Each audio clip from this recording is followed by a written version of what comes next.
ছোটবেলায় যারা 1990-এর দিকে জন্মেছেন তারা এই স্মৃতিগুলা অনেক মিস করেন। দুপুরবেলার তীব্র গরমের পুকুরের পানিতে হাঁসের মতো হাত পা ছাড়িয়ে সাঁতার কাটা, ব্যাঙের মতো লাফিয়ে বেড়ানো, সে এক অন্যরকম অনুভূতি যেটা আসলে ভাষায় প্রকাশ করার মতো না।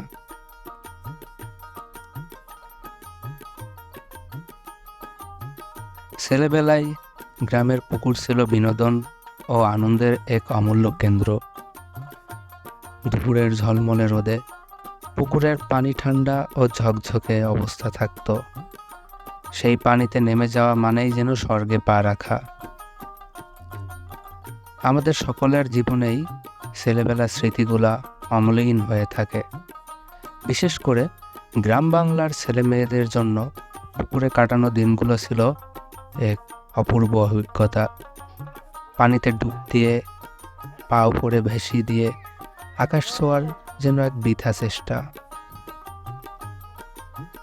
গ্রামের ছোট ছোট বাচ্চারা যাদের বয়স 5 বছর থেকে 10 বছর, তারাও পুকুরে সাঁতার কাটতে জানে। এটি তাদের ছোটবেলার একটি বিশেষ ক্ষমতা। যারা সাঁতার জানে না তারা সাপোর্টের জন্য যে কোনো বোতল এবং যে কোনো কিছু নিয়ে ভেসে থাকার চেষ্টা করে।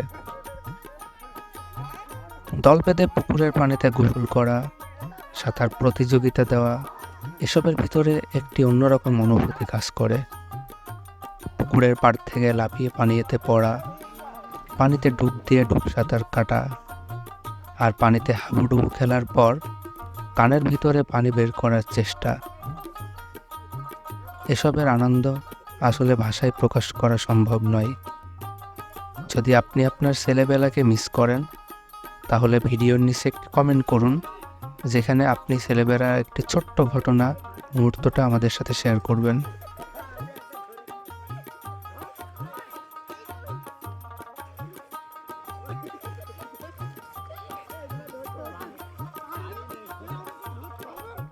বন্ধু মহলে যে দুর্বল তাকে সবাই মাথায় তুলে পানিতে ফেলে দেয়। একজনের কাঁধে উঠে লাফিয়ে পানিতে পড়া, এসব ভালো লাগার বিষয়গুলো এখন সবাই মিস করি। সেই দিনগুলোর কথা মনে পড়ে। ছোটবেলায় অনেকেই লুঙ্গির ভিতরে হাওয়া দিয়ে ভেসে থাকার চেষ্টা করতেন। এই মজার স্মৃতিগুলো এখনকার বাচ্চারা বুঝবে না। পুকুরে হাবুডুবু খেলার পর কানের ভিতরে পানি ঢুকে যাওয়ার ফিলিংস, উল্টো হয়ে চিত হয়ে পানিতে ভেসে থাকার আনন্দ, এগুলো অনেকেই মিস করেন।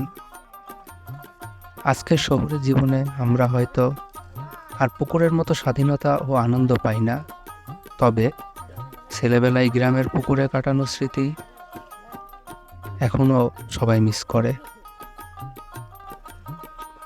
যখনই মনের পাতায় ফিরে যাই, সেই স্মৃতিগুলো আমাদের মুখে হাসি ফুটিয়ে দেয়।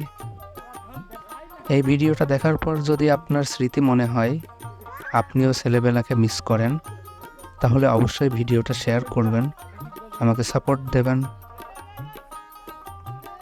আমি সর্বোত্তম চেষ্টা করব গ্রামের ছেলেবেলার ফেলে আসা স্মৃতিগুলো ভিডিওতে ফুটিয়ে তোলার।